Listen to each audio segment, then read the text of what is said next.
Iglesias, señores magistrados y auxiliares de justicia del Poder Judicial y del Ministerio Público.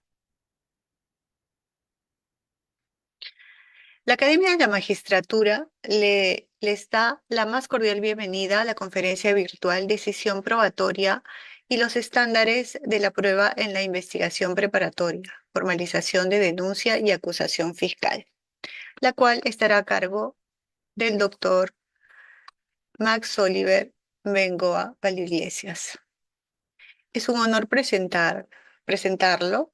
Él es un destacado jurista especializado en Derecho Penal y Política Criminal, doctor en Derecho por la Universidad Nacional San Antonio Abad del Cusco.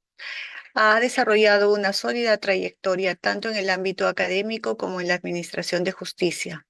Ha desempeñado importantes funciones en el sistema judicial peruano, entre las que destacan su labor como fiscal anticorrupción en Cusco y como juez del Tercer Juzgado Penal Unipersonal Nacional especializado en delitos de corrupción de funcionarios. Su carrera se caracteriza por un firme compromiso con la lucha contra la corrupción, la defensa de la legalidad y el fortalecimiento del Estado de Derecho.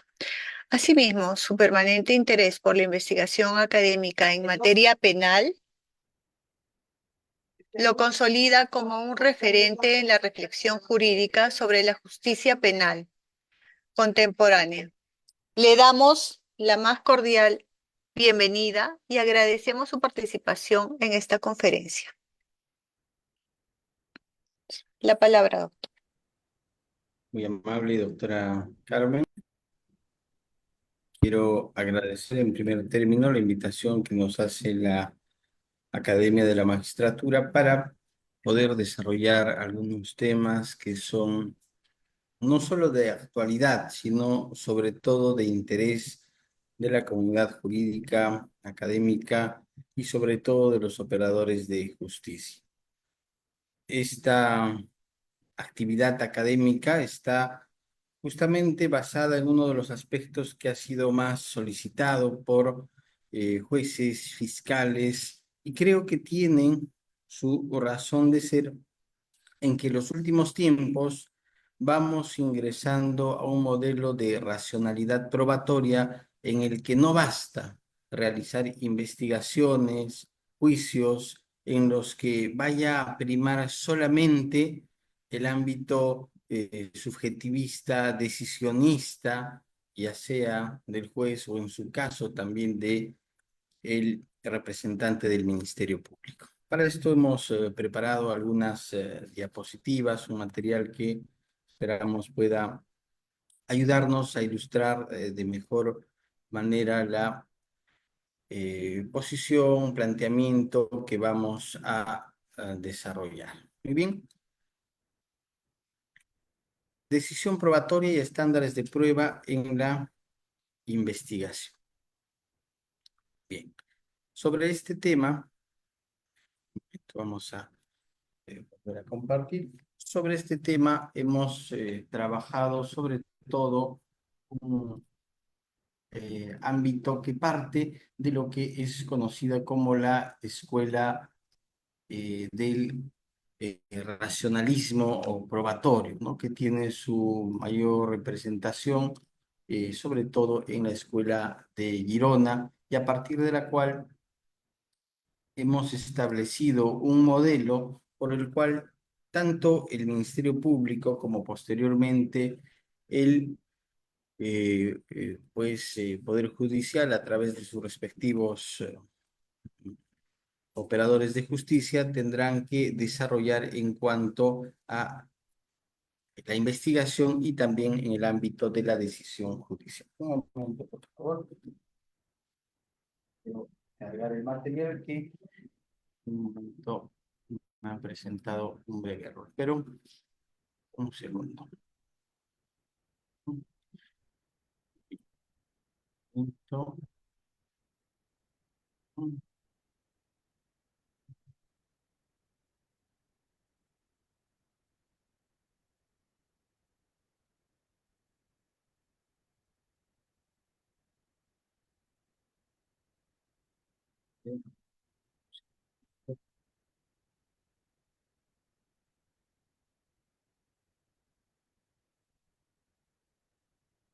Tenemos técnicos que no fallan. A ver, que no fallen. Un segundo.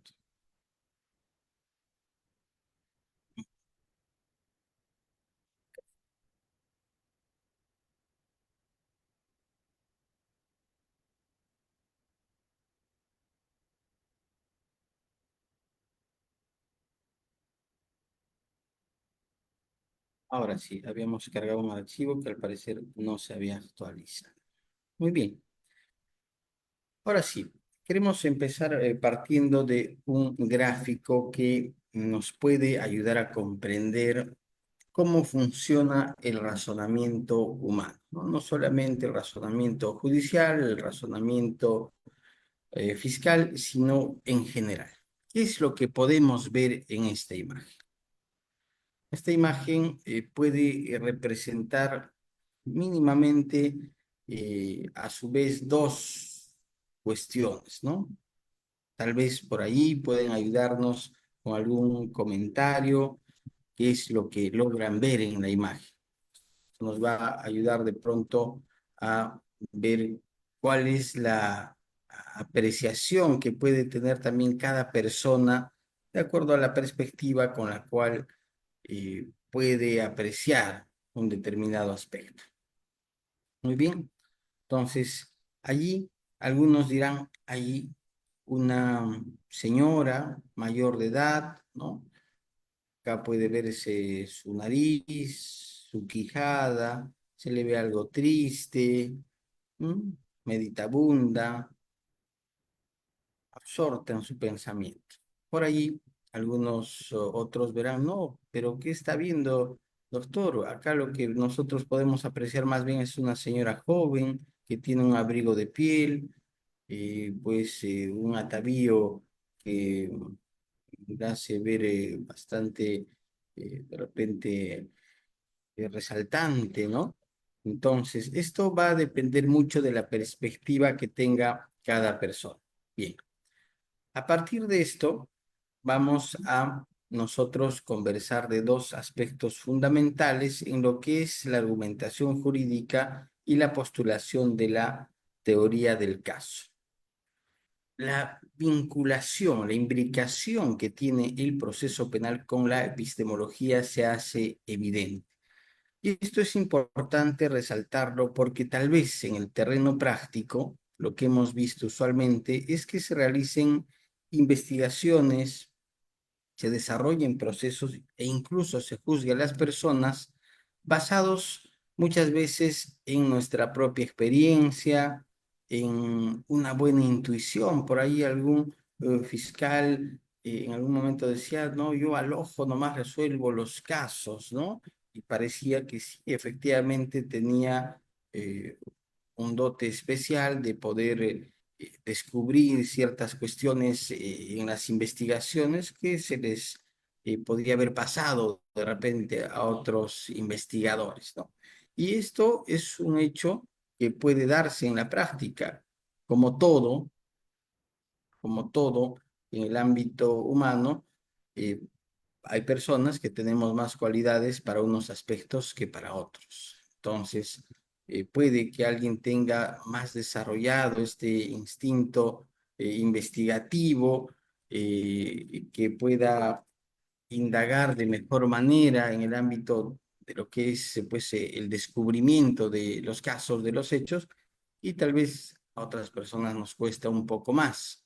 Pero de eso se trata, ¿no? De experticia, se trata solamente de que yo ya he conocido muchísimos casos y por eso ya puedo señalar cuáles son las diligencias que voy a señalar casi de cliché en todos los casos, o es que el proceso penal está basado en reglas de la racionalidad, de la lógica, y que necesita ser construido justamente a partir de estas para poder lograr un desarrollo progresivo hasta alcanzar un nivel en el que seguramente no llegaremos a lo que en su momento ocurrió, a conocer lo que en su momento ocurrió, pues a ciencia cierta, con una determinación objetiva plena, pero alcanzaremos probabilísticamente, como lo postula la escuela racionalista, el mayor nivel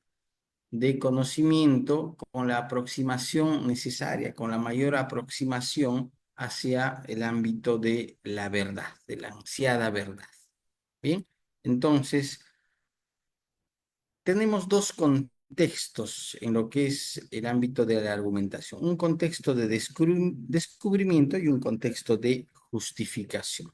En el contexto de descubrimiento, el contexto heurístico, como se le conoce también, vienen a nosotros determinadas ideas, conceptos, posibilidades, ¿no? Entonces, lo que sucede es que vamos formulándonos hipótesis.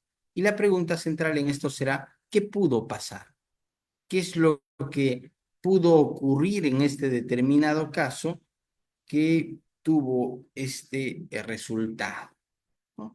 Y en este contexto se va a ir formulando, se va a tener la génesis de lo que es la teoría del caso.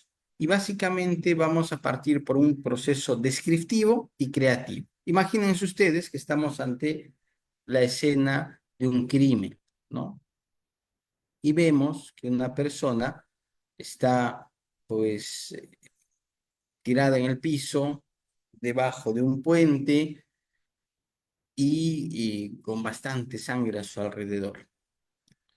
¿Qué impresión nos va a dejar? Desde el plano de repente subjetivo, personal. ¿Qué es lo que nos va a generar en nosotros? ¿No? Determinadas ideas, determinadas posibilidades. ¿Qué pasó con esta persona? ¿Se cayó del puente? ¿Le empujaron del puente?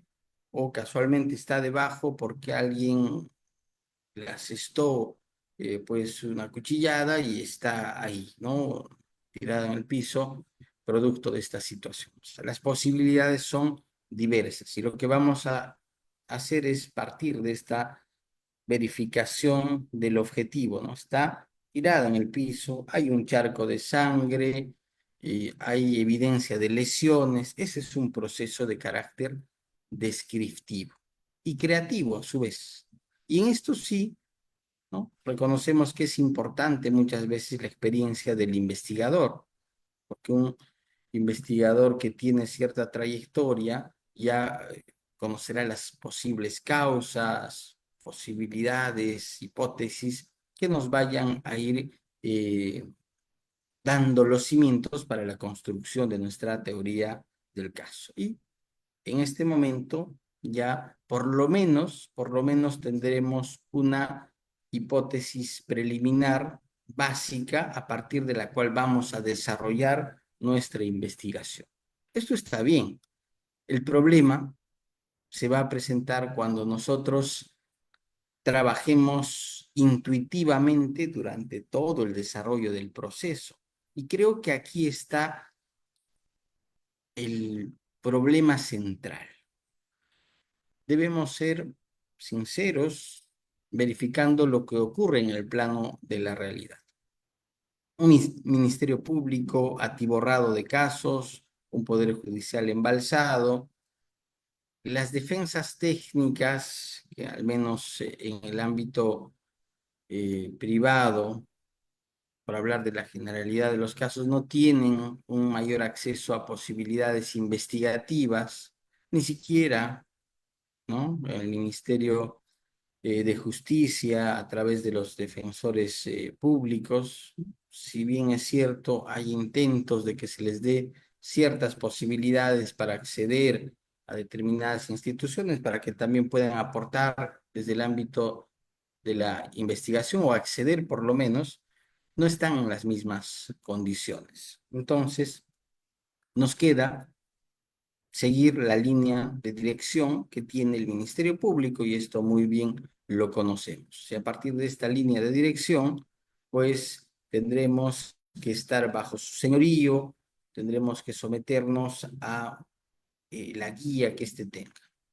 Y esto está bien en tanto haya la posibilidad de generar espacios y ámbitos en los cuales no solamente la mirada del fiscal sea la única que guíe el proceso.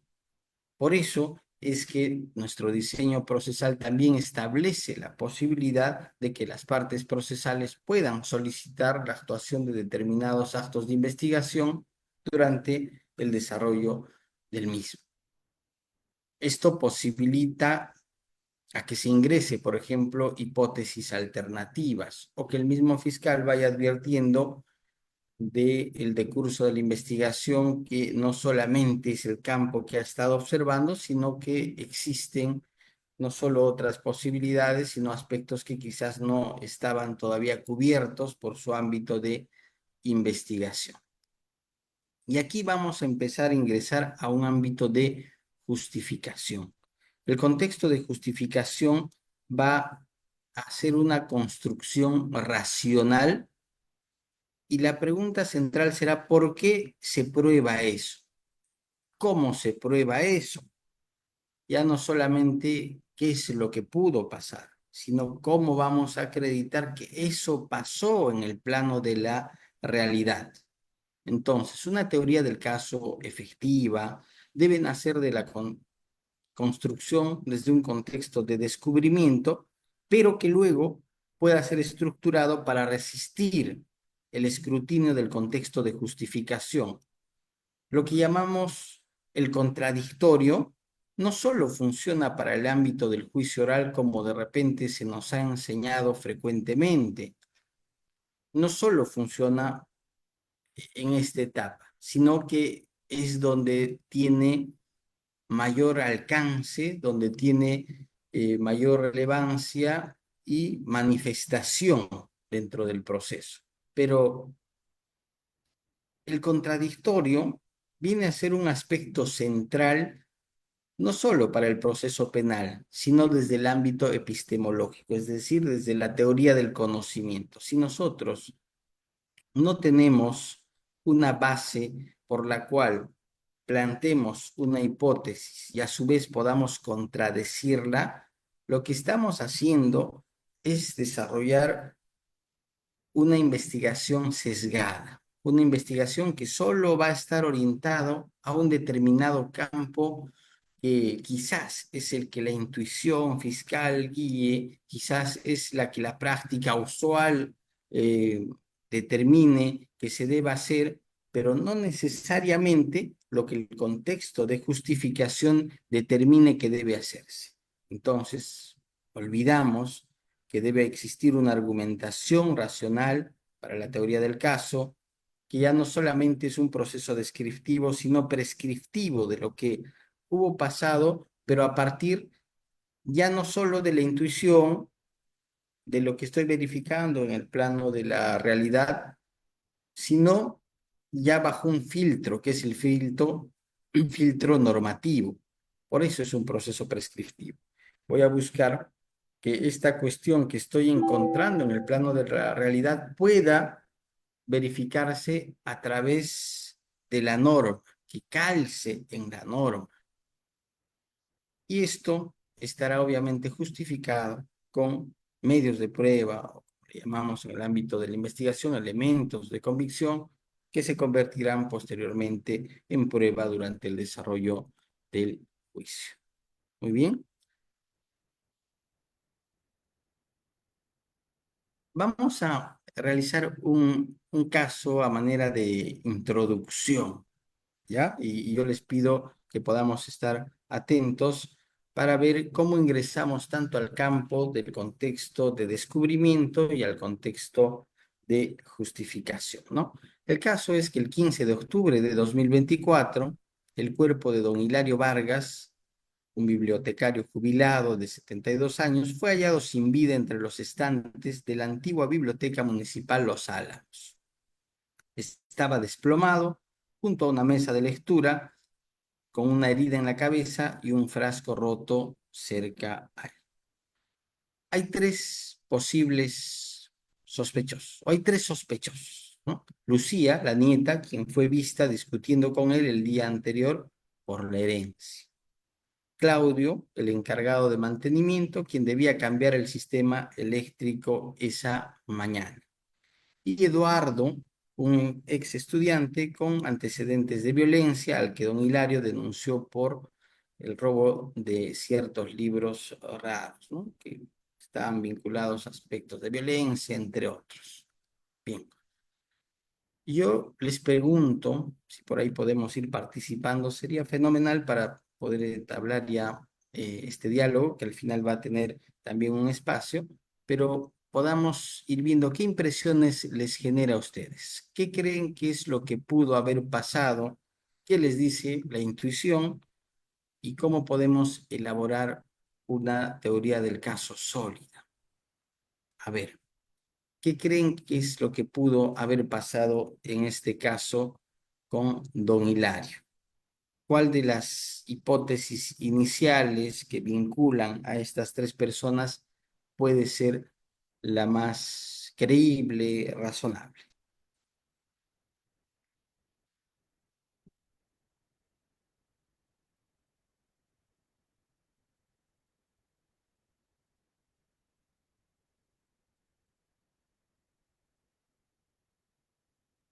Unas ideas por ahí, ¿no? Tal vez es que necesitamos más datos.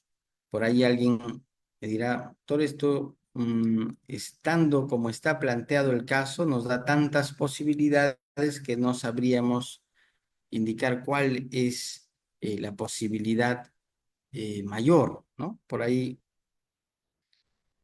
en Doc- Antaipe nos dice Lucía Eduardo porque tenían motivos, ¿no? Bien, es una razón interesante e importante, ¿no? De repente Claudio es una presencia más circunstancial. Y si ustedes ven, partimos de un contexto de la intuición y nos vamos yendo a un contexto de justificación. Puede ser este por qué estamos dando ciertas razones. Gracias, importante participación. Entonces, en una fase uno, fase del descubrimiento, los participantes pueden hacer preguntas abiertas, sí, no, o pedir pistas. Por ejemplo, había señales de forcejeo, ¿no? Alguna de las otras personas tenía también algún indicativo tal vez de que hubo este forcejeo, signos de violencia, ¿no? Rodrigo Alejandro nos dice, Eduardo vinculado a sustracción de libros en biblioteca, quien fue delatado por el occiso, ¿no? Ya tenemos mayores argumentos. ¿Qué dice bueno, acá está, ¿no? Acá es la necropsia. ¿Qué dice la necropsia? Alguien vio a los sospechosos entrar o salir. Esto nos daría ya un ámbito de justificación para decir que fue uno o el otro. ¿Qué tenía el frasco roto? Tal vez había alguna huella, ¿no? Estas preguntas van a permitir construir la teoría del caso base y luego también las teorías alternativas. Exacto, Claudia Gutiérrez nos da una posición importante. Son muy pocos datos para formular una teoría, se requieren mayores indicios. Excelente. Y esto es lo que pasa en la realidad, ¿no? Cuando vemos un eh, cuadro inicial, lo primero que se nos viene a la mente de repente son varias posibilidades. Entonces, ¿cuál es la función del investigador y luego en el ámbito del juicio del juez? Ir acotando esas posibilidades, ir reduciendo esas posibilidades racionalmente hasta lograr una única posibilidad.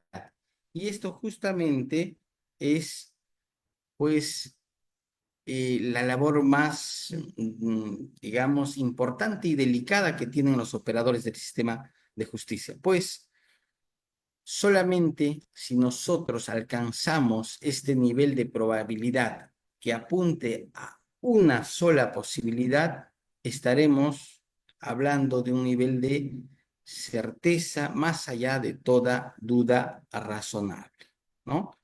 Bien, vamos al contexto de justificación.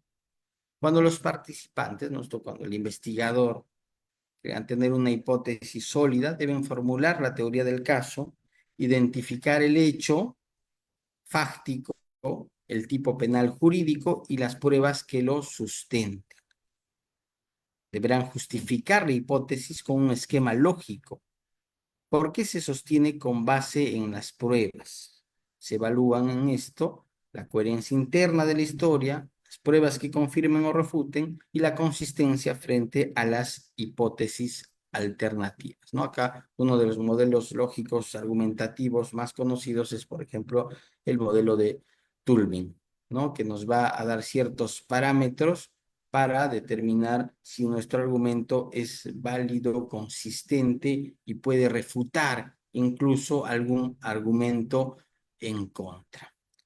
Estas tres diapositivas que hemos pasado nos dan la pauta para desarrollar esta capacidad investigativa y también resultan un material de trabajo útil, ¿no? Que puede ser replicado, esto vamos a alcanzarlo también y la academia lo puede difundir, hacérselos llegar, excelente, porque incluso se puede trabajar a partir de casos reales, hacer talleres en los cuales nosotros vayamos indagando sobre cómo diseñamos los casos. Esto sería interesante poder hacerlo, ¿no? En grupos de trabajo y ver qué ideas surgen y cómo construimos los casos. Pero hemos hecho este ejercicio mental y creo que nos ayuda a descubrir cómo son las fases de la construcción de la teoría del caso y sobre todo identificar dos aspectos que reiteramos, ¿no? Volvemos a la diapositiva. Contexto de descubrimiento y contexto de justificación. Esto como introducción general que nos va a permitir entrar ya en el tema materia de exposición. Estándares y decisión probatoria. Si bien es cierto, en el título del conversatorio, de nuestra exposición, decisión probatoria encabeza el título, es porque esto finalmente va a ser el producto, es lo que vamos a lograr luego de un desarrollo, de un proceso racional que debe alcanzar determinados estándares. Al final lo importante va a ser esta decisión razonada que vamos a poder, pues, eh, ya como jueces, establecer de manera fundamental. Vamos a desarrollar las etapas del proceso que estoy seguro ya todos lo conocemos, pero necesitamos abordar para ver cómo es que actualmente en nuestro sistema judicial se concibe cada una de estas etapas y los estándares que nos hemos planteado. Ahora, muchos autores critican el tema de los estándares. Dice que tal estandarización no puede existir y cuando hablamos de sospecha inicial, sospecha reveladora, etcétera, estamos haciendo un ejercicio un tanto subjetivo. Y no dejan de tener razón. Porque si yo hago una breve encuesta en este momento y les pregunto qué es para ustedes una sospecha inicial, que la diferencien de una sospecha grave, estoy seguro que no voy a poder obtener una respuesta uniforme. Claro, algunos dirán, pero ya lo he estandarizado en la sentencia plenaria 1 de 2017 y nos da un concepto, una referencia de a qué se refiere cada etapa. Pero tal vez esto sea más una apreciación conceptual que práctica, que realista, ¿no? Porque no hay verdades por niveles. La verdad es una sola. La verdad solo es o no es. No existe una verdad a medias, ¿no? Lo que existe es una construcción progresiva del caso y es, como hemos visto, que pasa de un contexto de descubrimiento o encontré este dato y voy sumándole más datos, como por allí Claudia decía, ¿no? Necesitamos indicios o más datos, en buena cuenta datos, que van a ir haciendo que comprendamos mejor lo que pasó en el ámbito de la realidad. Entonces, si hablamos de estándares, sobre todo lo hacemos para graficar este desarrollo progresivo, no tanto por considerar que ya son espacios, ¿no? Determinados, definidos y que uno pues está distante del otro, ¿no? Hay veces un caso puede ser tan claro, incluso desde el inicio, cuando estamos ante una flagrancia, y ya no por eso diremos que porque está en investigación preliminar no vamos a tener un alto grado de posibilidad de que el caso o de que el hecho se suscitó de esa manera, ¿no? Entonces, no es tanto como se plantea conceptualmente. Ahora, en el ámbito de la investigación preparatoria, sabemos que hay una etapa o subetapa inicial de investigación preliminar que precede y que justamente tiene este carácter heurístico, este carácter de descubrimiento, ¿no? En el que se plantean diversas posibilidades. Pero yo les pregunto, cuando se hacen las investigaciones a nivel fiscal, ahora a nivel policial, hacemos este ejercicio riguroso de establecer, por ejemplo, a ver, ¿qué hecho tengo como posible de haberse suscitado? Y luego de esto, plantear hipótesis alternativas. Yo no he visto, por lo menos en la generalidad de los casos, que el fiscal se siente con el policía, tengan su pizarra y planteen hipótesis central, hipótesis alternativas, y vamos a practicar medios de prueba tanto para esta hipótesis central como para las alternativas, y vamos a ir descartando. La verdad, creo que no pasa, no es usual, ¿no? En el plano práctico, a ver, han llegado tantas investigaciones, las reparto, ya tengo mi modelito en la computadora y ya, ¿este qué es? Hurto, ya, la diligencia que acredite la preexistencia, declaraciones, y ya veremos qué más se pide, ya dispongo investigación. Eso es un poco lo que pasa en el plano práctico, ¿no? Entonces, el contexto heurístico, el contexto de investigación preliminar no solo sirve para hacer una indagación a tientas, a ciegas, un poco especulativa, sino más bien es un contexto muy importante porque es el ámbito investigativo que está más cercano al momento en que ocurrieron los hechos. Por tanto, tenemos mayor posibilidad de obtener datos, información para construir un caso robusto, un caso sólido que llegue en esas condiciones a juicio. Pero esto no pasa. Una vez más, a veces tenemos la noticia policial hasta que se abre investigación, se avanzan las investigaciones, se recaban las diligencias, han pasado 20, 30 días más en casos de usurpación, ¿no? Es curioso, a veces se determina ya constatación, la realidad es tan cambiante que el día de la constatación o ya hay una casa prefabricada construida o hasta con servicios básicos, o bien ya no hay nada, ¿no? Porque ha pasado un tiempo considerable. Y esto no solo pasa en este tipo de casos, sino en la diversidad. ¿Se imaginan los casos de investigaciones contra la administración pública, en la que los funcionarios pretenden salvar responsabilidades?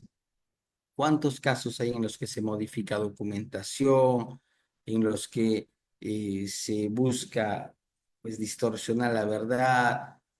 Hay incluso un alcance sobre los órganos de prueba que puedan declarar, ¿no? Y pues se tiene esta cercanía que hace que vaya desvirtuándose lo que pudo haber pasado, ¿no? Se va tergiversando o se va buscando evitar el conocimiento de esta verdad. Entonces, creo que es uno de los puntos importantes que se debe tomar en cuenta, y, y la investigación se va a robustecer siempre y cuando nos conectemos con estos planos de realidad, ¿no? No es como se dice de repente desde el ámbito político que vamos a crear nuevas leyes, le vamos a dar facultades a la policía y ya, con esto está todo resuelto. Evidentemente no es así, porque más allá de quien investigue, necesitamos investigaciones eficientes donde tanto la fiscalía, la policía tengan los recursos necesarios, la capacidad logística, también la experiencia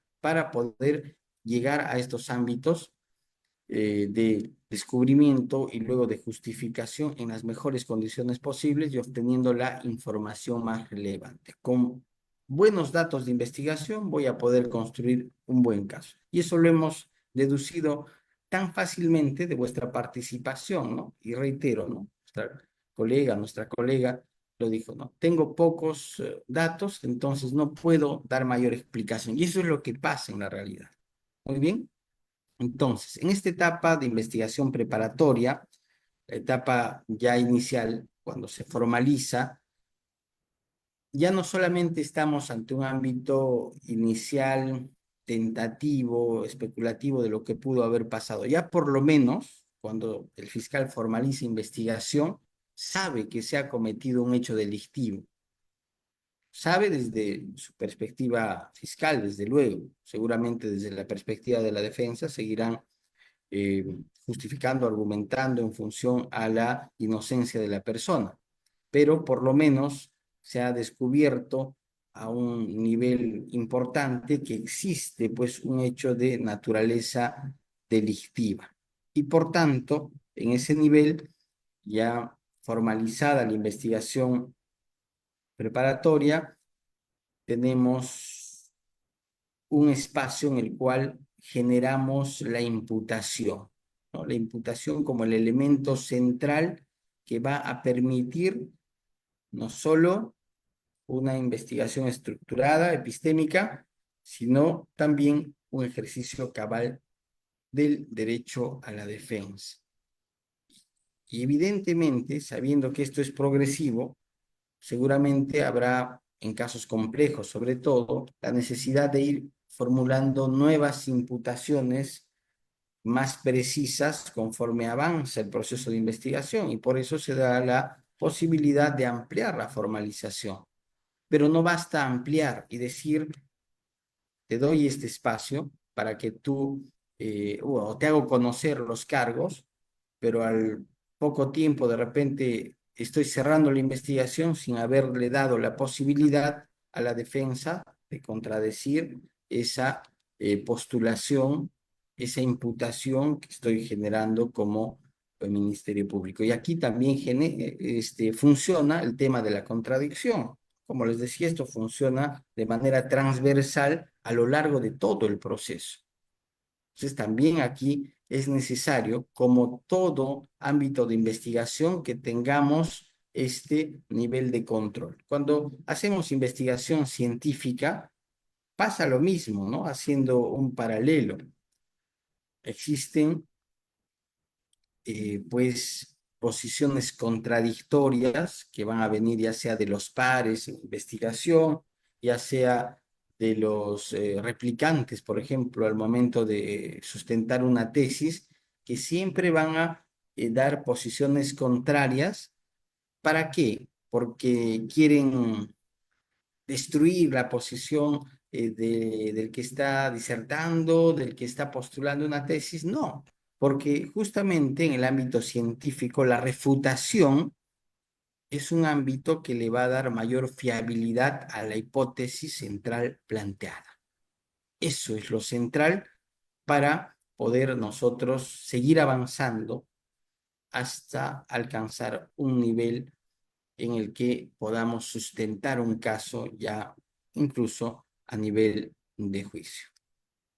Entonces, en este ámbito de investigación preparatoria se van a tomar decisiones cruciales basadas en los medios de prueba que están disponibles y que determinarán la continuación o la conclusión del proceso, ¿no? Requiere un nivel o un estándar, como se ha denominado en la doctrina, pues riguroso, revelador en esta etapa, que nos permita señalar que tenemos un caso que es viable, ¿no? Y estos estándares han sido señalados por la jurisprudencia peruana. Vamos a detallar en un momento más también cuáles son. Hay una pregunta que dice, ¿qué tan cierto es entonces que la imputación en control de acusación debe ser igual a la disposición de formalización? Extraordinaria pregunta y muy recurrente en este ámbito. Lo que pasa es que no va a haber una igualdad sinonímica. No es que vamos a estar ante un ámbito de igualdad matemática, sino que hay una progresión en la construcción de la imputación. Pero la última disposición que se pudiera hacer dentro de varias, ¿no? Que pueda hacerse en en la investigación preparatoria, sí tiene que considerar, pues, los aspectos centrales relevantes del caso. En la acusación podría haber algunas circunstancias periféricas que tal vez se han adicionado en el último tramo de la investigación, pero es muy periférico, es algo que de pronto no va a cambiar el sentido estructural esencial del caso. Pero si agregamos algún hecho nuevo que de pronto cambia de la condición de cómplice a autor, si agregamos algún hecho por el cual ya no solamente se atribuye a una persona uno de los verbos rectores dentro de un tipo penal, sino se le agregue uno, dos o tres, ya no estamos hablando en este caso de un ámbito de imputación congruente con la acusación, porque sí debe haber una correlación entre la formalización de investigación preparatoria y la acusación. Entonces, esto es un aspecto que definitivamente ya a este tiempo de desarrollo, de avance de nuestro modelo procesal ha quedado, creo que establecido, va quedando claro que no se puede traer hechos nuevos, sorpresivos, sobre los cuales no se ha posibilitado la defensa, no se ha posibilitado esa refutación que es necesaria en todo proceso investigativo y de carácter epistemológico. Muy bien, gracias por vuestras preguntas, siempre permiten ir precisando y ampliando. Ahora, este ámbito de las diligencias preliminares ya hemos hecho referencia, vamos a avanzar un tanto, pero solamente por referir, estamos ante una sospecha inicial simple, ¿no? Que puede además albergar otras posibilidades. Ahora, en el ámbito ya formalizado, estamos revelando la existencia de un delito y también un grado de vinculación con el imputado. Ya hay elementos que van conectando, generando un nexo causal entre el hecho delictivo y la comisión por alguna de las personas que ha sido, digamos, vinculada con el proceso. Entonces, tendremos una imputación provisional, ¿no? Que va a ir elaborándose de manera gradual hasta concretarse en la acusación. Pero como hemos dicho, no puede ser un salto de garroche, ¿no? Pasé de un hurto a un robo agravado, pero ¿cómo pasó eso? En algún momento le comunicaste al imputado que habías encontrado algunos elementos que acreditaban además la violencia, la amenaza. No, pero ha estado presente en las diligencias y se ha dado cuenta, no, pues no es suficiente, porque la garantía justamente consiste en que tú le das, es una atribución de cargos que no solo le permite defenderse, sino que te permite además a ti como Ministerio Público tener un caso construido de manera sólida, abarcando los ámbitos fáctico, jurídico y probatorio, los tres aspectos que deben constituir una imputación acabada. Entonces, si encontramos todos estos elementos que parten de una imputación provisional y vamos construyéndola hasta alcanzar un nivel que sí genera nivel de certidumbre, todavía a este nivel pues de investigación, vamos a hablar de sospecha reveladora. Ahí hablamos de sospecha reveladora, que también, bueno, esto es un concepto básicamente jurisprudencial. Como les había mencionado, para graficar la progresividad en el ámbito de la imputación y de los grados o estándares probatorios que se va a ir necesitando, está bien. Pero que tengamos un concepto definido sobre cada uno de estos niveles de sospecha, como se conoce, tampoco, ¿no? Muy bien. Entonces, ¿qué pasó? Culminamos la investigación preparatoria, llegamos a la etapa intermedia y si el fiscal estima que tiene evidencia suficiente o medios de prueba, elementos de convicción suficientes que puedan sostener este caso en juicio, ¿no?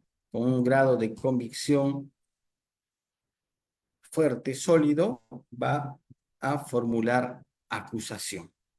Siempre será provisional porque el grado de convicción último va a ser pues a nivel ya del juzgamiento, ¿no? Convicción de carácter judicial, pero que también un momento más veremos esta convicción no solamente es el hecho subjetivo de decir, estoy seguro, pero de verdad yo estoy segurísimo que ha cometido el hecho. No se trata de un ámbito en el cual la persona tiene esa convicción mental, interna, de que realmente se ha llegado a la comisión del hecho, sino que se trata de llegar a ciertos estándares racionales que vamos a señalar. En caso contrario, si no llegamos a este nivel, pues se va a plantear el sobreseimiento porque no hay elementos de convicción suficientes o se presentan las circunstancias, causas más bien establecidas en el artículo 344 del Código Procesal Penal. Muy bien. Entonces, esto gráficamente se presenta de este modo, ¿no? Una pirámide de estándares probatorios, así podemos llamarle, con un modelo escalonado, en el cual partimos de esta sospecha inicial simple, pasamos a la sospecha reveladora, suficiente, fuerte y a la certeza, y pasando por los diferentes niveles, la investigación, la etapa intermedia y hasta el juicio oral. Y acá hay un punto central que ya hemos referido hace un momento, que es el juez debe estar seguro en cada decisión que tome cuando lleguemos a una sentencia, ¿no? O cuando se vaya a emitir una medida cautelar, una prisión preventiva. Debe estar seguro en cada decisión que tome, acorde al grado de conocimiento alcanzado en ese momento dentro del proceso. Reiteramos, no es una convicción subjetiva, un pálpito, una intuición, ¿no? Estamos hablando de un nivel de conocimiento, de construcción de conocimiento epistemológico que debe tener ciertas garantías, ciertos cánones para poder decir que no solo es pues el hecho de que el juez se ha convencido. No se trata de convicción judicial solamente de manera conceptual, sino se trata de que ese nivel de convicción pueda ser también objetivizado, pueda ser controlado intersubjetivamente por los otros operadores o por las otras partes que participan en el proceso, ya sea el Ministerio Público, ya sea la defensa técnica, darles razones suficientes para que puedan verificar cuál ha sido nuestro razonamiento y si está superándose el estándar de racionalidad probatoria, ¿no? Entonces, esta es otra de las expresiones, un poco del cuadro anterior, pero que expresa una finalidad también de cada uno de estos ámbitos, ¿no? En las diligencias preliminares será iniciar una investigación, un ámbito heurístico, formalizamos investigación para construir una imputación acabada, que ya hemos dicho, debemos darla a conocer al inicio, y si se ha cambiado algún hecho relevante, circunstancia, la formalización para que se conozcan los cargos. Luego, si hemos llegado a un nivel ya mayor, ¿no? Como lo establece la sentencia plenaria casatoria de sospecha suficiente, pasamos a una etapa intermedia.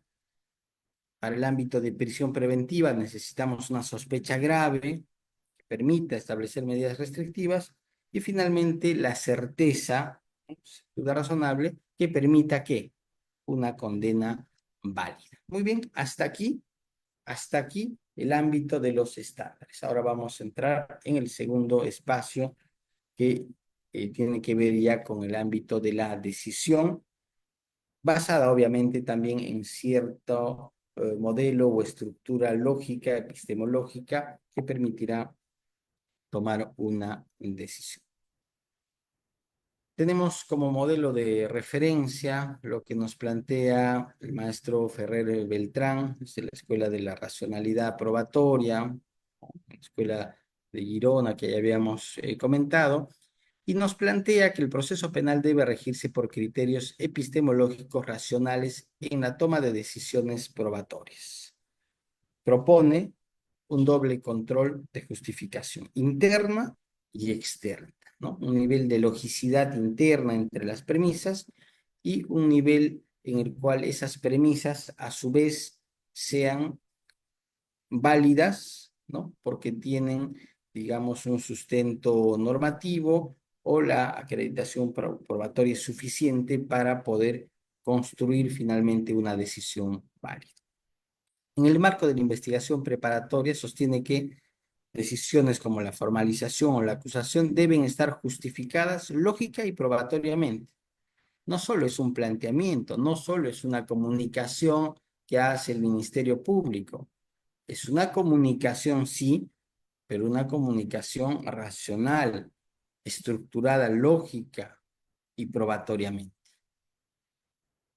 Ferrer Beltrán aboga por estándares explícitos, no estándares de justificación que puedan significar que el juez nos dé a conocer todo el razonamiento que ha hecho para llegar a esa conclusión, sino que además ese juez esté sometido a ciertos niveles, digamos, de control probatorio que deba decirnos cómo es que ha superado estos estándares, ¿no? Nos pide que sean explícitos.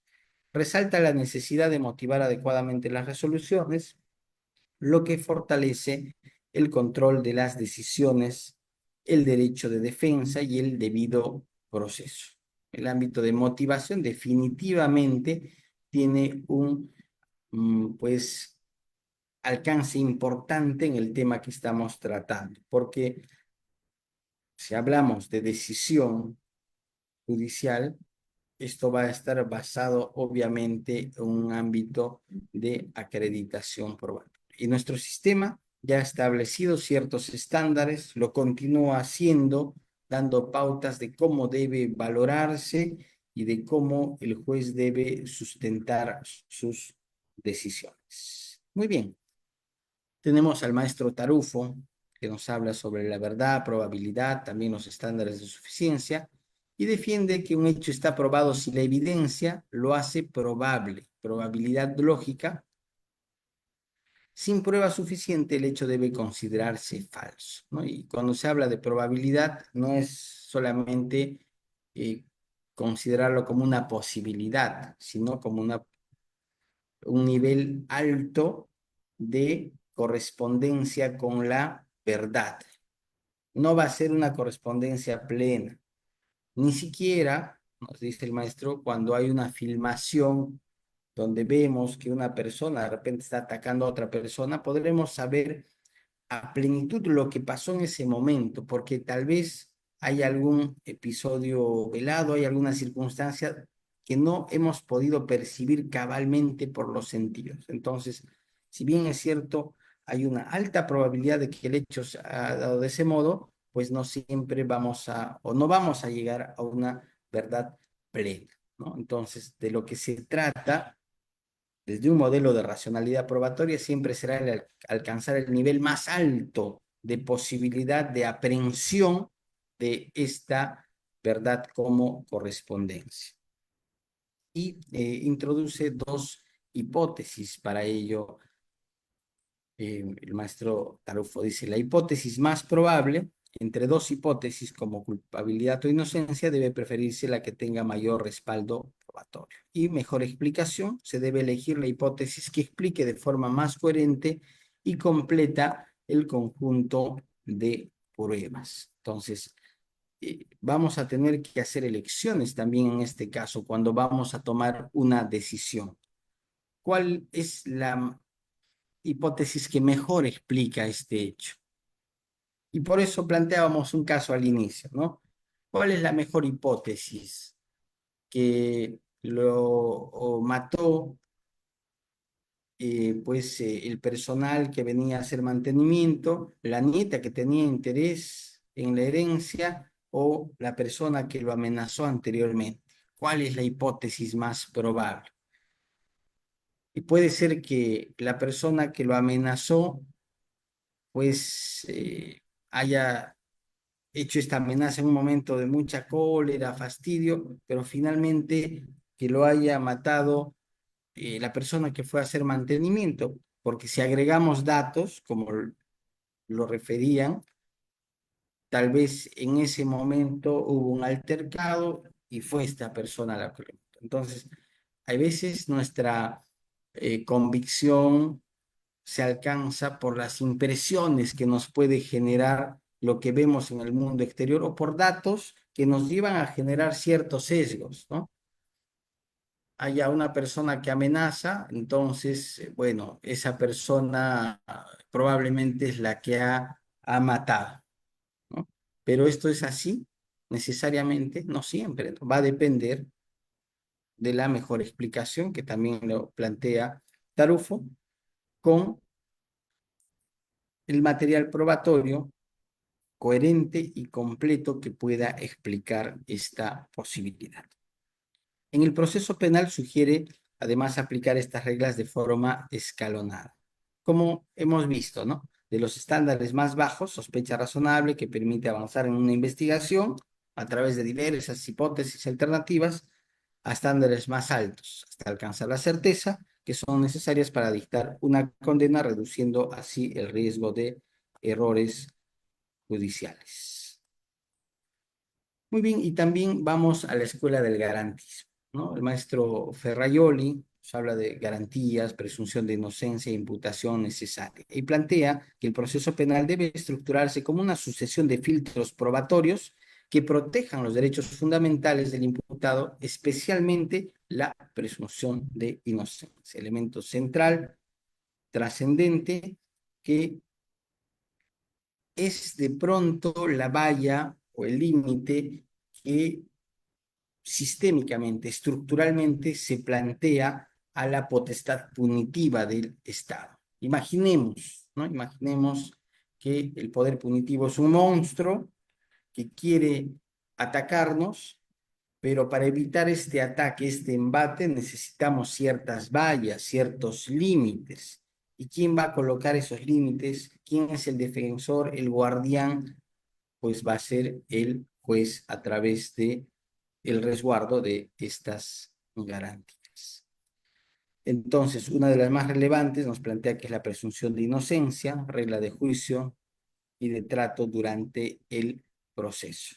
No solo para definir el caso, sino para darle un tratamiento para llevar a cabo el proceso y considerar a la persona como inocente mientras se desarrolle hasta que no haya una sentencia, hasta que no se haya actuado todo el material probatorio necesario que lleve a quebrar este nivel, digamos, de presunción que se desvirtúa a través de la concurrencia de una cantidad suficiente de medios probatorios.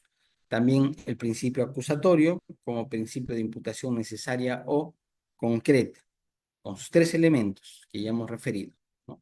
Elemento fáctico, jurídico y probatorio. A veces entendemos la imputación solo como el aspecto fáctico, que esté bien narrado, que se entienda la imputación. No, no es eso la imputación. La imputación es una estructuración lógica, razonada y que deba comprender pues también el ámbito jurídico y probatorio, porque solamente se va a poder entender una imputación jurídica cuando está vinculado o vinculada con estos ámbitos. Y finalmente la gradación y progresividad de la imputación, de la que también nos habla a través de los diversos niveles a los que se vaya. Muy bien, quiero proporcionar también alguna jurisprudencia importante en el ámbito de valoración probatoria y que evidentemente nos lleva a un ámbito de decisión más acertado, más justo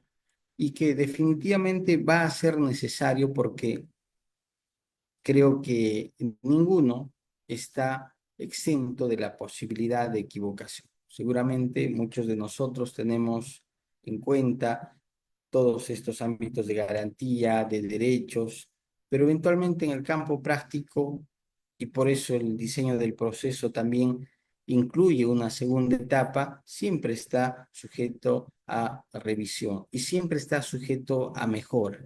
Creo que lo mejor que podemos hacer los operadores es ser conscientes también de nuestra falibilidad y a partir de eso construir mejores posibilidades de desarrollo del proceso, establecer mejores criterios, ¿no?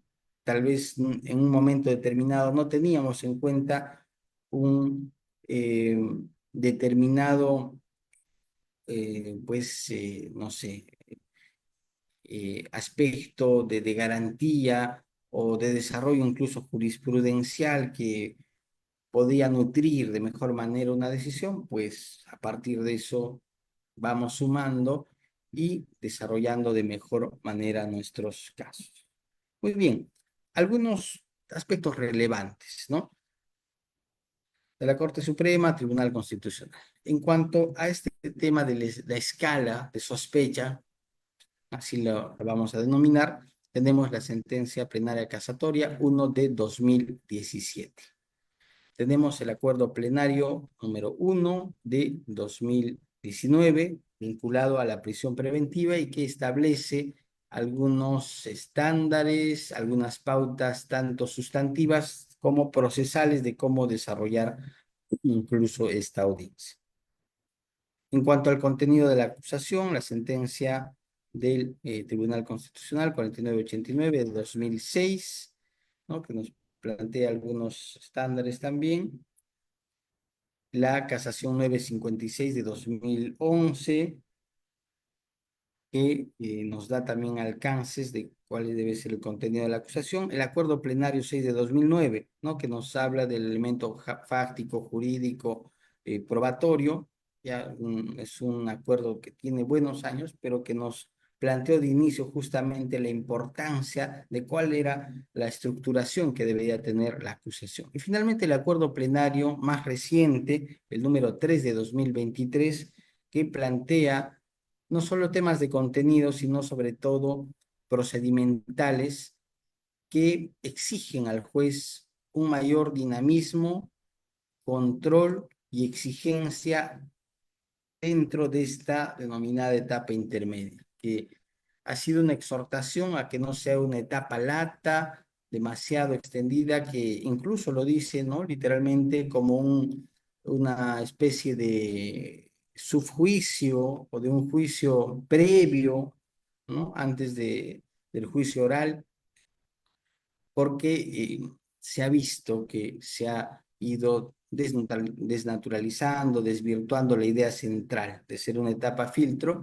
Incluso a partir de eso se ha ido viendo cómo es que se ha ido generando la noción de que todo debía pasar a juicio. Incluso si había algún ámbito de duda, ¿no? Había una casación, la de Lambayeque, que nos decía, pues, si no me equivoco, 716 de 2019, que si había duda pasamos a juicio, ¿no? Y siempre cuestionaba, incluso cuando estuvimos en el ámbito de un juzgado de investigación preparatoria, me cuestionaba, ¿no? No, la duda no es que, pues, es una regla que genera favorabilidad al acusado, pero bueno, ¿no? Hay cuestiones que así nos los ha planteado también la jurisprudencia.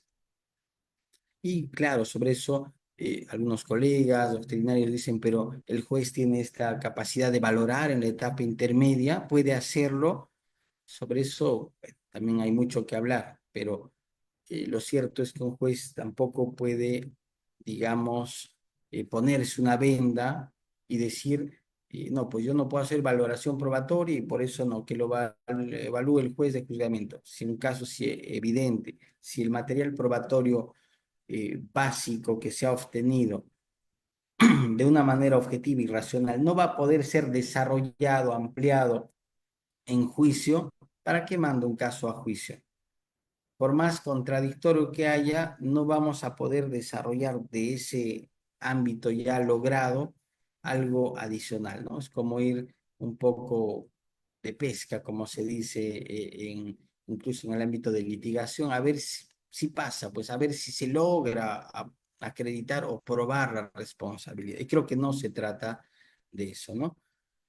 Y Y bueno, ya a un nivel normativo, el artículo 350 nos da las pautas para exigir los elementos que debe haber a este nivel de control de acusación, ya que hemos hecho algunos recortes de aspectos relevantes, ¿no? Este, primero, que era sobre la sentencia plenaria.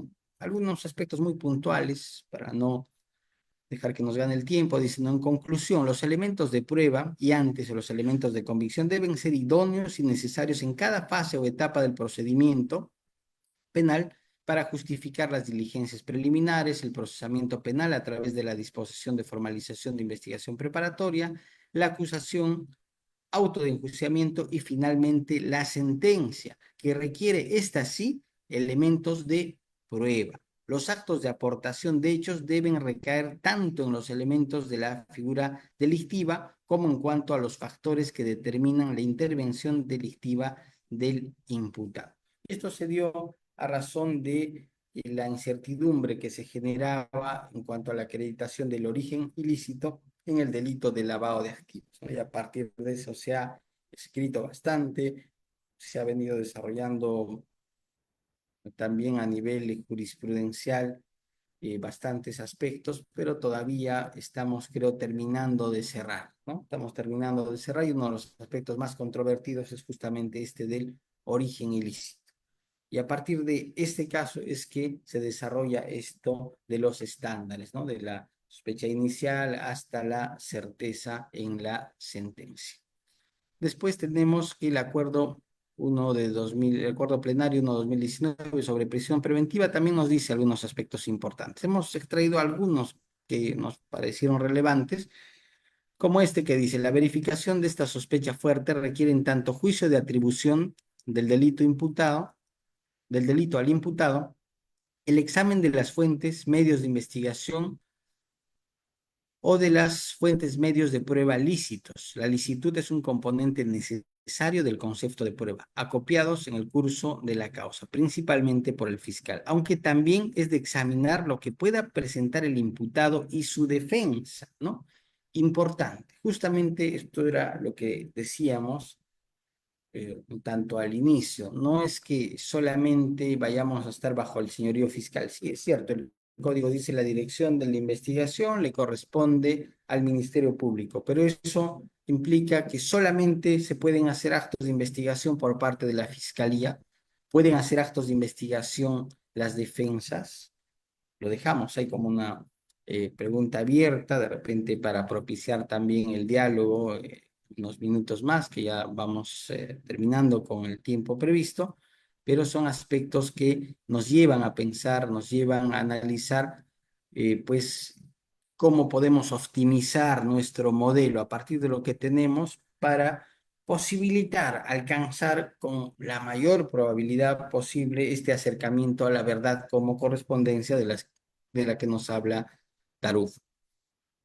También algunos otros aspectos, ¿no? A ver, en el acuerdo plenario 3 de 2023 nos dice, finalmente, como ya se determinó, es de precisar lo siguiente, corresponde al juez de la investigación preparatoria un rol vigilante y comprometido para impedir que ingresen a juicio medios de prueba ilícitos, impertinentes, inútiles, imposibles y superabundantes. El análisis que deberá realizar es concreto, caso por caso, y debe responder, en fin, al fin práctico del proceso, evitando dilaciones indebidas. En los procesos complejos o contra organizaciones criminales, el juez de la investigación preparatoria debe extremar el celo en la admisión probatoria a fin de que en juicio no se dilate innecesariamente con la aceptación de un cúmulo muy vasto de medios probatorios que pueden ser irrelevantes, ¿no? Y bueno, cierra la idea señalando que la audiencia preliminar debe circunscribirse a su propio objeto y desarrollarse en un tiempo prudencial, breve, por regla. Y es más, ¿no? En sus diversos fundamentos nos dice que la acusación no puede devolverse más de una vez, ¿no? O sea, nos ha dado este alcance y ha sido incluso un tanto desarrollado de lo jurisprudencial, la casuística también, ya hemos tocado, hemos desarrollado este tema Y excepcionalmente dice hasta una segunda oportunidad debidamente justificada, ¿no? Por lo que ya sabemos que ha venido pasando un poco también en nuestro sistema. Muy bien. Esto como algunos apuntes importantes que hemos encontrado a nivel jurisprudencial y que pueden ayudar a comprender la temática que estamos desarrollando.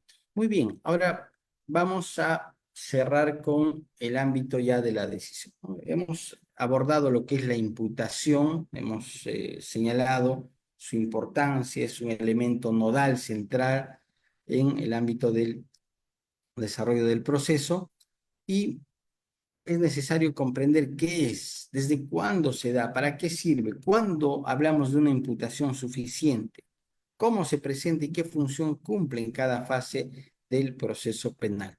Y lo hemos ido desarrollando, ¿no? De repente, no de manera tan puntual, pero hemos esbozado cómo es que a partir de una sindicación inicial, de una sospecha, que obviamente tiene que ser también puesta en conocimiento de quien es investigado, vamos estructurando un caso.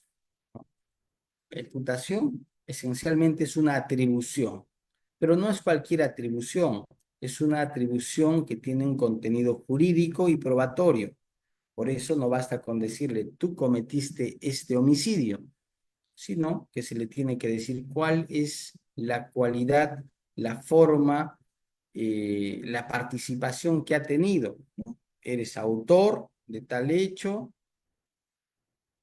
existen tales medios de prueba que acreditan que tú posiblemente, porque todavía estamos en un ámbito de protección de la presunción de inocencia, has cometido este hecho. Entonces, eso es lo que debe conocerse. ¿Para qué sirve? Evidentemente, para controlar este impulso investigativo con finalidad punitiva que debe ser limitado racionalmente. ¿Y cuándo va a ser suficiente? Cuando se cumpla con los tres elementos, ¿no? Fáctico, jurídico, probatorio. Y en cuanto a las fases, ya hemos visto que también la gradualidad que tiene y que finalmente permitirá generar un ámbito de certeza en el ámbito de juicio.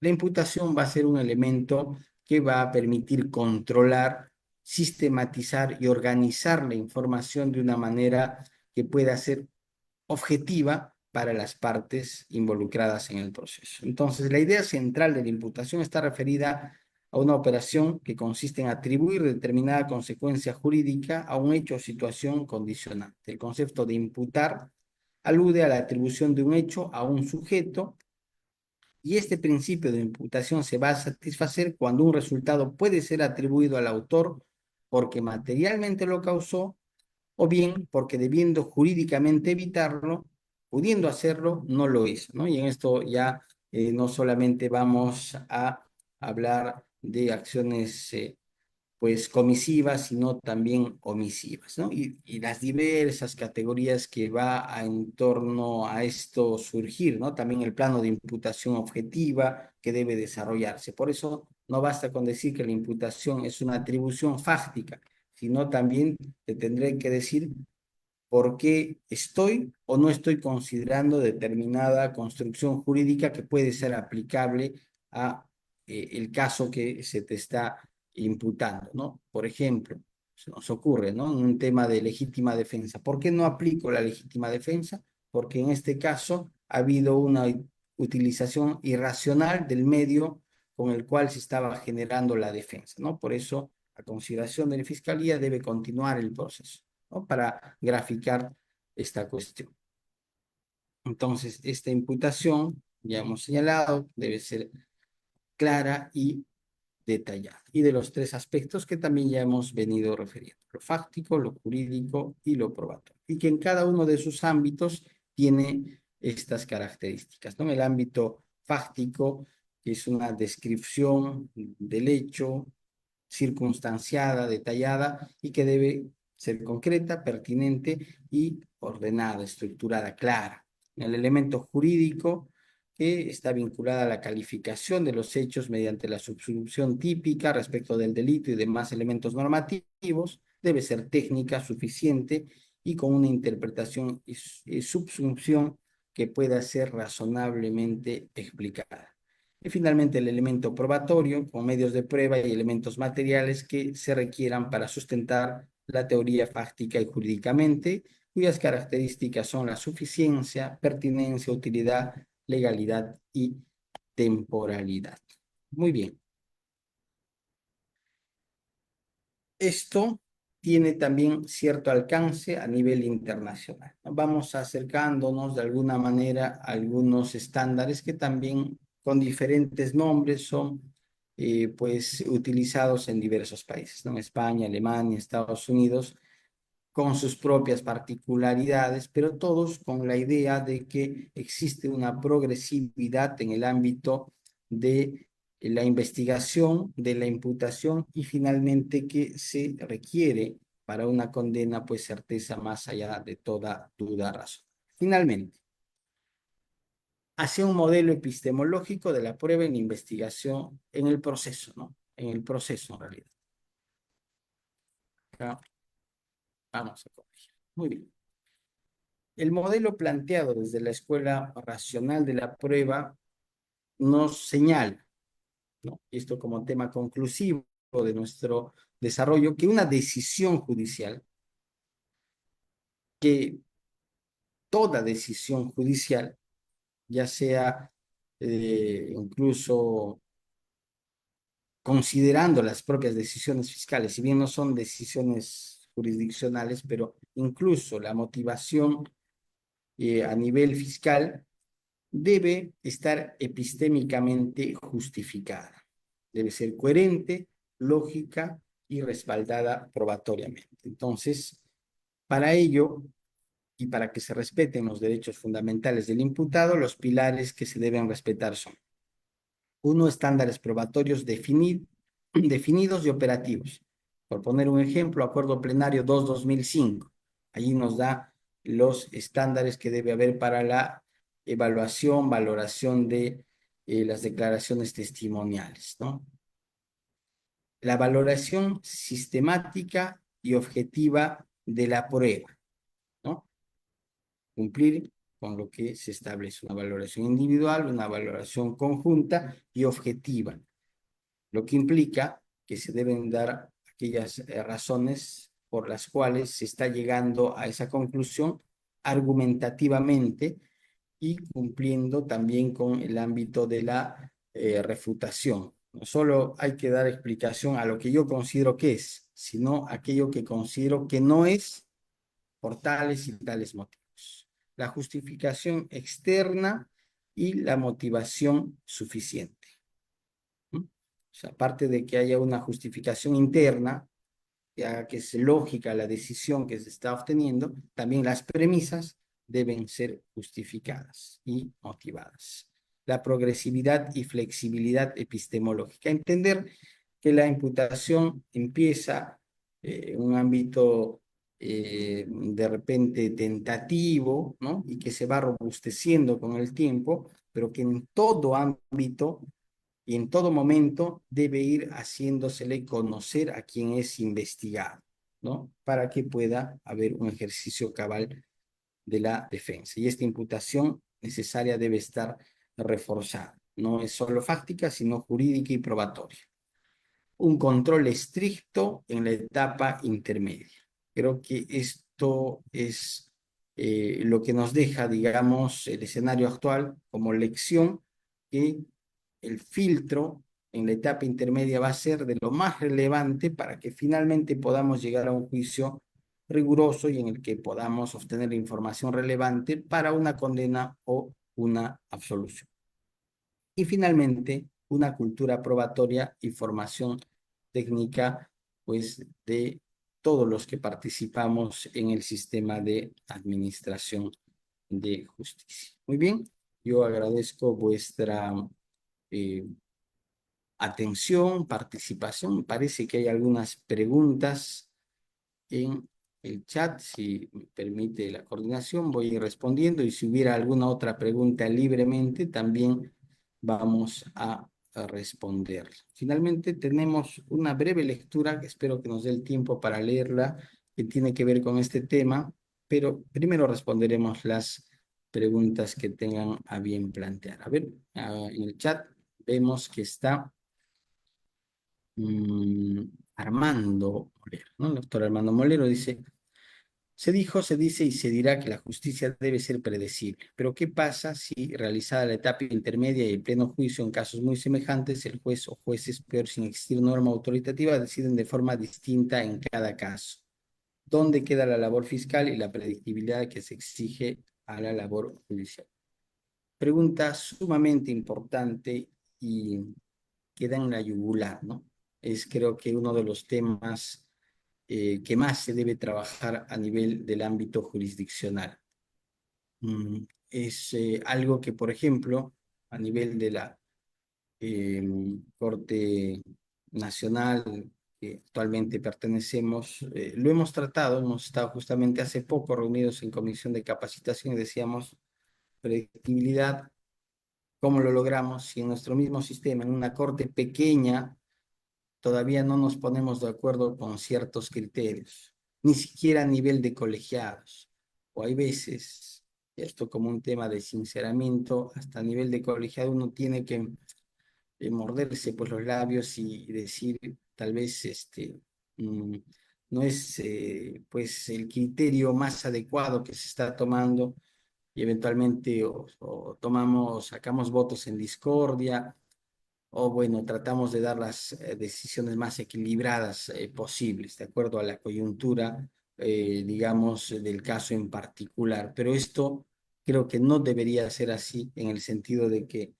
deben generarse pautas claras, interpretaciones objetivas que permitan no solo a la Fiscalía, sino también, desde luego, a las defensas poder tener una idea y noción de cómo se va a resolver el caso, de manera concreta. Ahora, también no debemos confundir el tema de predictibilidad cuando de pronto son situaciones diferentes, ¿no?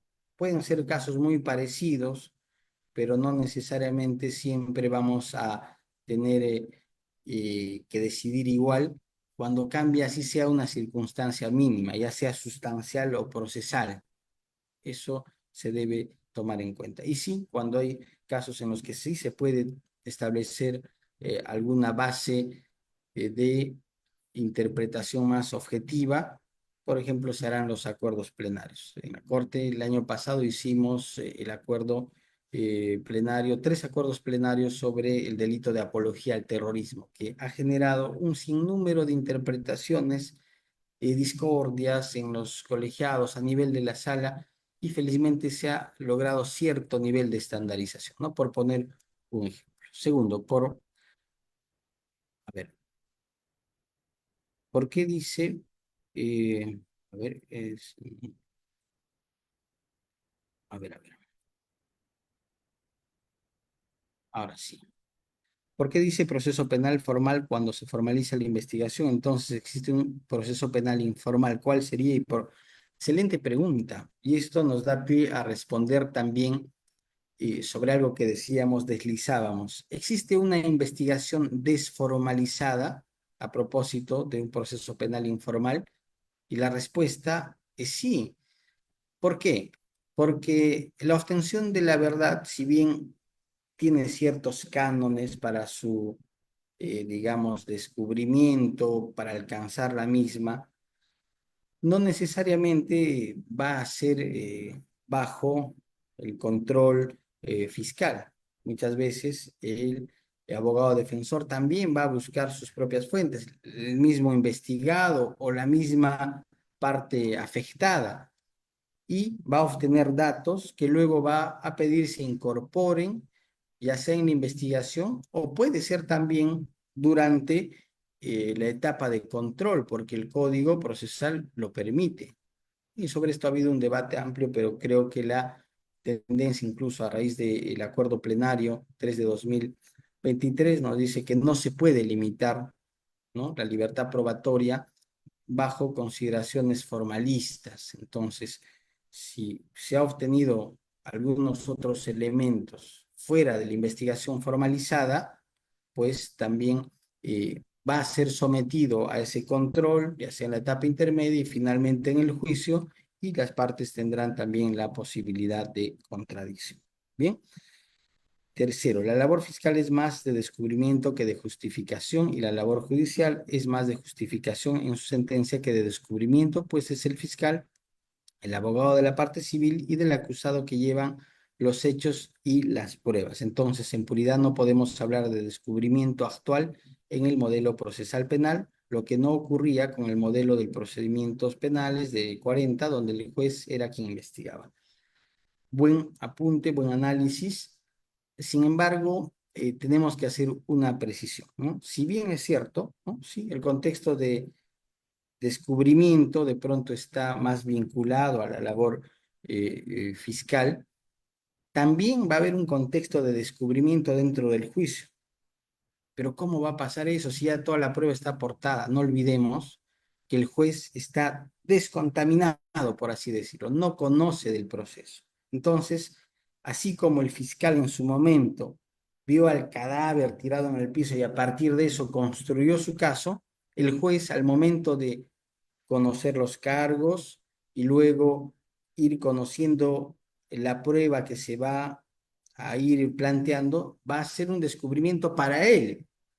Obviamente las demás partes ya conocen, ya tienen una noción de todo lo que se ha desarrollado en el proceso, pero para el juez sí va a ser un contexto de descubrimiento y tal vez este contexto de descubrimiento va a diferir del fiscal, de la defensa, de la parte agraviada, porque va a incluir algunos elementos que quizás se omitieron, que están allí, de repente en las declaraciones que se van a dar, porque no siempre es lo mismo lo que se dice a nivel de investigación que lo que se dice en juicio. Ahora, evidentemente tampoco van a ser cosas astronómicas que van a cambiar radicalmente, pero hay detalles que pueden ser importantes y que finalmente pueden hacer que se cambie este contexto de descubrimiento y que va a concluir en un contexto de justificación cuando se emita la sentencia.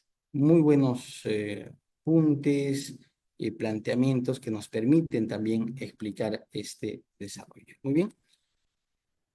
Henry nos pide enviar las diapositivas. Con todo gusto yo voy a hacer llegar a la academia. Y finalmente, hay una pregunta de la doctora Mira Coronel, a quien hemos conocido, conocemos su trabajo. Gracias, doctora, por su pregunta. ¿Es posible establecer imputaciones subsidiarias subordinadas en relación al grado de participación de los procesados? Por supuesto que sí, ¿no? Justamente creo que una labor objetiva del fiscal del Ministerio Público va a llevarnos a este tipo de situaciones en las cuales incluso a este nivel ya de desarrollo del proceso, ya en una acusación, nos plantee la posibilidad de que haya no solo una posibilidad o una alternativa, hay una posibilidad central, sí, ¿no? Una hipótesis central, pero también puede haber una hipótesis subsidiaria que en caso no se llegue a acreditar, perfectamente puede ser tomada en cuenta por el juez al momento de resolver. Y esto incluso está relacionada con el ámbito de la desvinculación, que si bien está básicamente referido al tema de la calificación, pues va a tomar en cuenta el insumo fáctico que nos da el Ministerio Público. Y si el Ministerio Público no colocó esta imputación que podría ser alternativa o subsidiaria, no vamos a tener esa posibilidad tal vez de desvincularnos, ¿no? Salvo que haya una acusación complementaria, pero también tiene sus propios cánones, circunstancias especiales. Por eso creo que si ya Ministerio Público advierte otras posibilidades hipotéticas, también con una alta posibilidad, debe plantearlo, ¿no? Y esto sí ha sido de manera recurrente, de repente presentada en delitos contra la administración pública, se me viene a la mente delito de colusión, ¿no? Agravada con colusión simple, o de repente la propia colusión con además se me ha ido el delito en este momento, pero con otros delitos que pueden merecer también una subsunción típica similar, ¿no? Similar, que nos lleve finalmente a decidir, ya sea por la centralidad de este planteamiento o por algún aspecto de repente residual del mismo. Muy bien. Gracias, doctora Mireia. Salud. Muy bien. Doctora Carmen, Perfecto, si no hubiera doctor. alguna otra Sí. pregunta. Bueno, no habiendo más preguntas ahorita, ni intervenciones, agradecemos al doctor Max Bengoa por su valiosa y clara exposición sobre decisión probatoria y los estándares de la prueba en la investigación preparatoria, formalización de denuncia y acusación fiscal, así como a todos los asistentes por su interés y activa participación en esta actividad académica. Confiamos en que los conocimientos compartidos el día de hoy contribuirán a fortalecer vuestro compromiso en la promoción de la adecuada comprensión y aplicación de los estándares probatorios en la investigación preparatoria.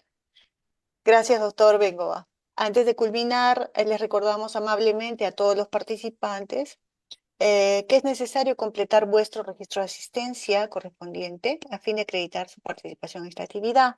El enlace para dicho registro se encuentra disponible desde ya en el sistema de gestión académica. Por favor, recuerden que